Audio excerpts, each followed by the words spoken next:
Welcome to the Simply Oshi channel. I'm Yuki, and today in this video I'm going to be showing you how to make shiro-an the easy way. The very first video that I posted maybe like 2 or 3 years ago was making shiro-an. I had many people watch that video and received a lot of positive comments about it, but some of the people left comments that it was too time consuming to make, it takes too long, or it's a bit troublesome, which is true because making anko takes time and it is a bit troublesome. So I decided to make this video to show you how to do a shortcut in making the shiro-an. Of course, the texture or the outcome is not the same. The ideal shiro-an should be, it should be very fine and very silk and smooth, and when you eat it, it should melt in your mouth, okay? But today, in this video, the shiro-an that I'm going to be making may not be that smooth, but it will still be okay. The texture and the softness will depend on what you're going to use the shiro-an for. So if you're going to be using this shiro-an for making the nerikiri dough, it should be very smooth, okay? But if you're just making it as a sauce for dango, mochi, or if you're going to be putting it in as a filling for nerikiri or other Japanese sweets, it doesn't have to be that smooth. It can just be, maybe it can be chunky, and if it's got sauce, it can be soft. But if you're using it as a filling for nerikiri, it should be firm enough that you can roll it into a ball. But I'll explain that as we go along. And there are shortcuts, and some steps cannot be omitted if you're doing the nerikiri dough. So let's get started. So in this process, we're going to be using cooked beans. This is to save time on boiling beans. So if you can get a can of beans or a pack of white beans, it'd be great. Just make sure that you get the beans that doesn't have too many things inside. For instance, it's ideal if you can find beans without any salt, but most of the beans that are packaged will contain some salt. This one has salt inside. It's in Japanese, but it says beans and salt and some preservatives. Okay, this one, however, has like a lot of things inside, like white beans, well, they're navy beans, water, salt, granulated onion, so calcium chloride, whatever, calcium something, and it's so small to, I can't read it, but there's some preservatives. Well, preservatives are okay. I prefer not having preservative inside, but maybe not onions, because it's gonna flavor it, so not these. Actually, I didn't check it when I bought it, so I'll use it for something else. Maybe put it in like a minestrone soup. Okay, so today we'll be using this one. Other ingredient we need is sugar. So if you can get like white sugar is better because you don't want to color the beans or the bean paste dark color. It has to be as white as possible. Unfortunately, when you make your well, I have some comments that, oh, my bean paste doesn't turn out to be like white as yours, but the color of it's not that you cook too long. The main reason that the bean paste is a bit dark in color is that it's the kind of beans you're using. So yeah, you can't help that. Try to find beans that are really white in color. The other reason may be that it wasn't, you didn't soak it long enough. So if you soak it not too long, sometimes it turns out brownish in color. And the bean paste that are sold in Japan are sometimes bleached, so it's not the natural color. Especially the white bean paste that we use for nerikiri dough, it has to be really white. So in that case, the factories will bleach it. Okay, so I'm gonna take it out of the package like this into a strainer. Okay, I'm gonna rinse the salt away. If you like your beans with a bit of salt, especially if you're using this as a filling, you don't need to rinse off the salt. But if you're making nerikiri dough, the white bean paste for the nerikiri dough doesn't contain any salt in it, so it shouldn't be salty. It will if you use beans, but just try to rinse off as much as possible. So just briefly rinse off. I'm sure you won't get all the salt off, but it will minimize the saltiness in the beans. So just rinse out as much as possible. The next step is to put it in a food processor.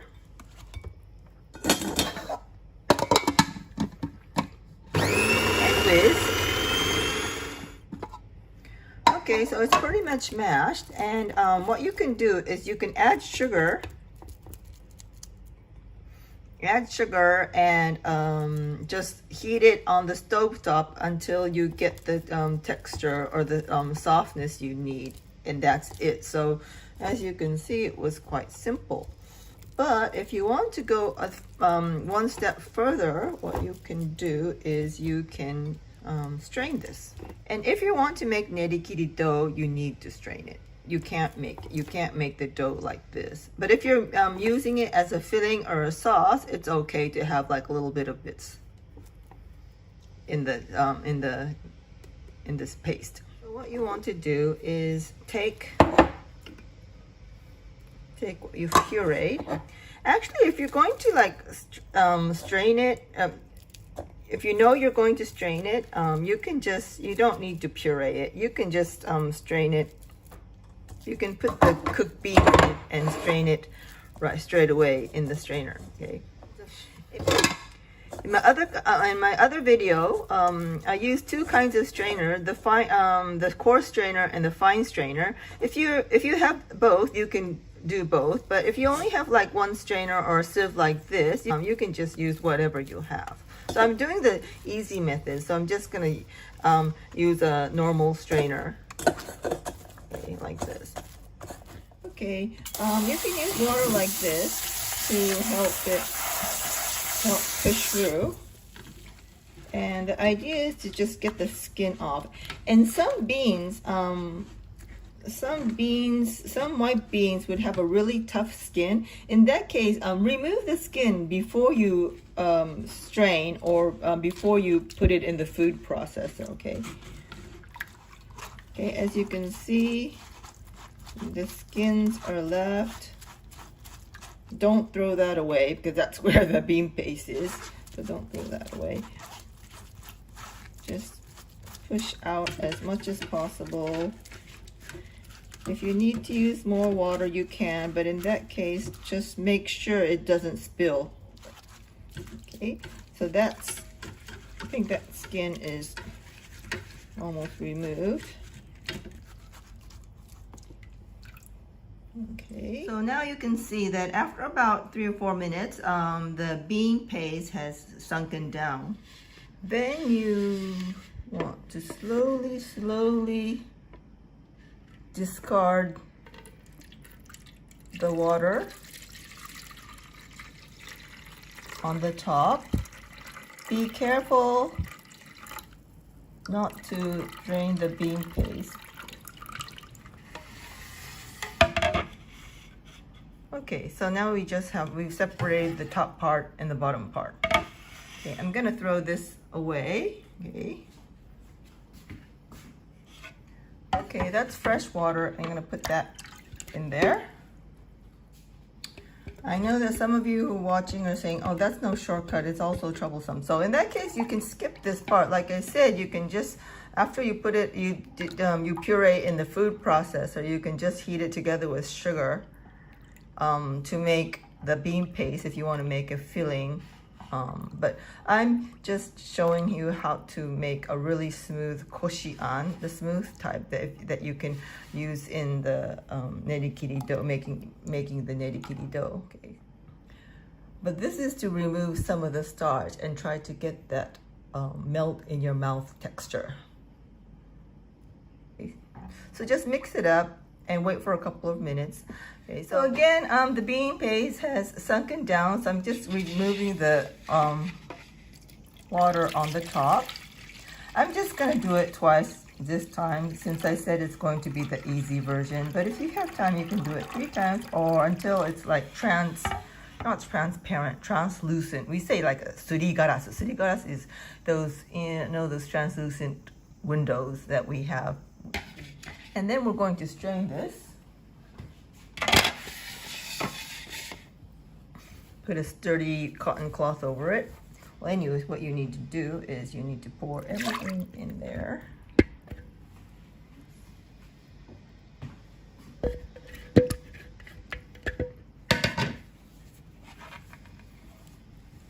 Okay, and squeeze out all the water.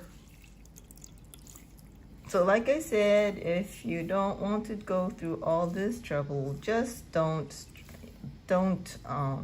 soak it in the water, and just go ahead and just making it thick in the pot. Okay, so that's, the water is gone.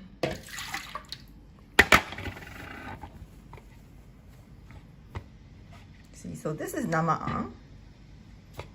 Okay, I'm just gonna break it up and squeeze one more time, because sometimes there's still some water in the middle. So it's a good idea that you take it out and mix it and squeeze again. Okay, you can see still some water coming out. Oops. Okay. So now this is nama-an, and this doesn't have any sugar, so it doesn't last very long. So you can't keep it. You have to add sugar today, okay? Or maybe if you're not, maybe you can leave it in the fridge and do tomorrow, but not longer, because nama-an doesn't last very long. Let me just taste this. Actually, I don't taste much of the salt. I guess I've done well rinsing it out. So it's good.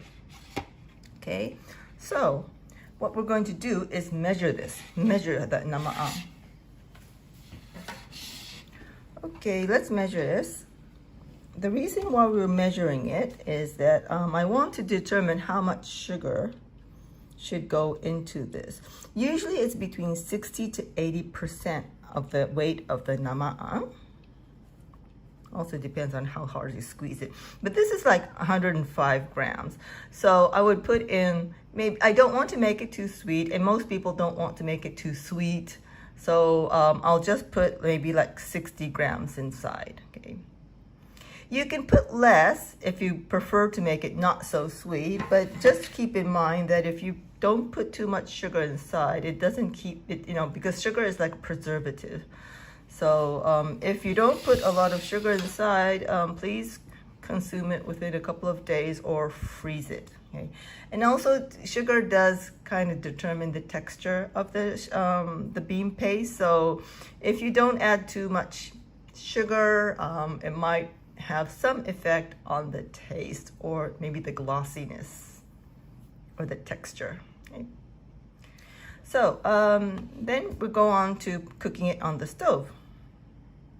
Okay, I put in 60 grams of sugar. I'm going a little bit easy on the sugar. So 60% of the nama-an, which is 60 grams, and a little bit of water. This is like maybe like 45 to 50 grams of water. And you will probably be thinking, why did you squeeze out all the water from the beans and put in water again? Okay, this is because I'm gonna bring it up to boil. This is because water will enable the heat to go into the beans more effectively, and also it will prevent the beans from bean paste from burning before it's properly heated. So once it starts to bubble and it becomes a syrup, there's no, like, sugar is all melted, you can put like half of the bean paste.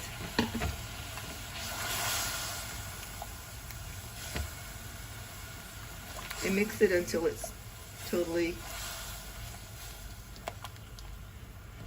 gone. And just wait until it brings up to boil.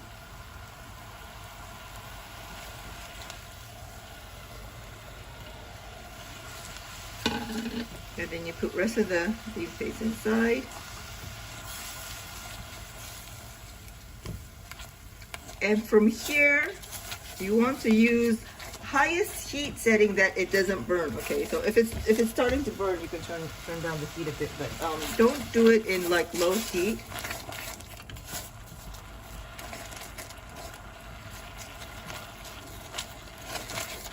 And just try to mix, just scrape off the sides. As you can see that we say kawanoji, kawa, the river, the kanji, the Chinese character kawa, river, is like the letter M. So like you're just want to just not stir it, but just kind of go like this, go back and forth like this. Okay, it's pretty much thickened. As you can see, that because there's a lot of water, it's not burning. And the beans are thoroughly heated and mixed with sugar. Okay, I'll just turn that off.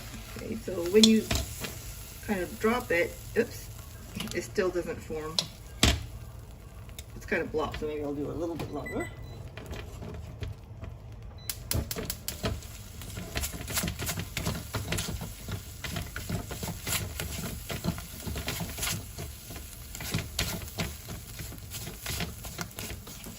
Okay, and it kind of forms a peak. Okay, so when I stick it, and you can see there's like a side there, so it forms a mountain. So I'm gonna turn off the heat.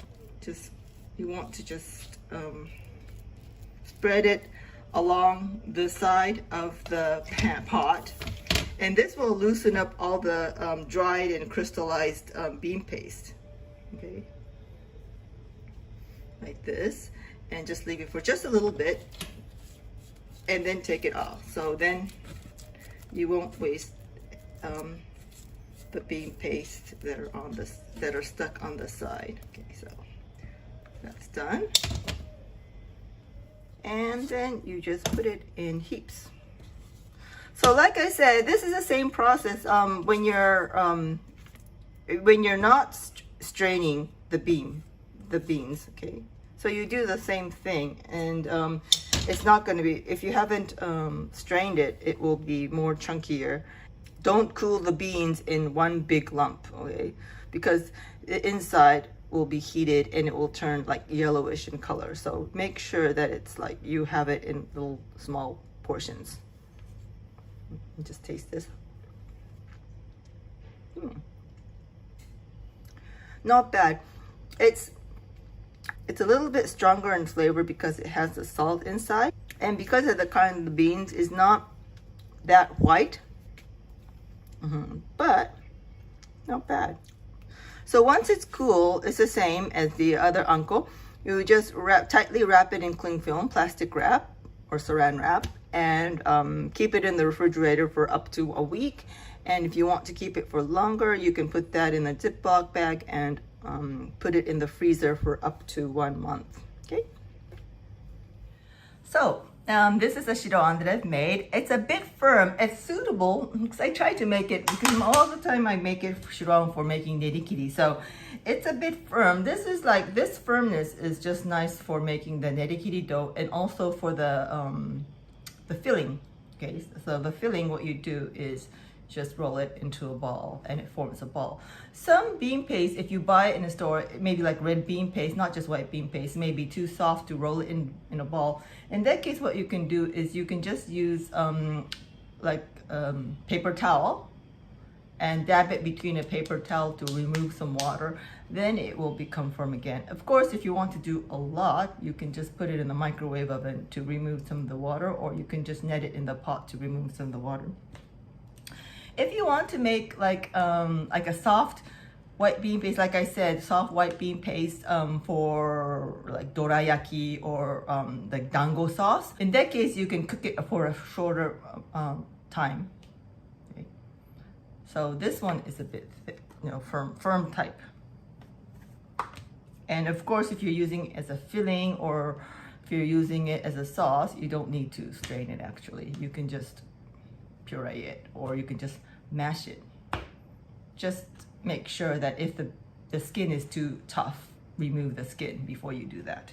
Oh yeah, and if you've made your bean paste too dry, don't panic, don't throw it away. Just add a bit of water and knead it again in the pot, okay?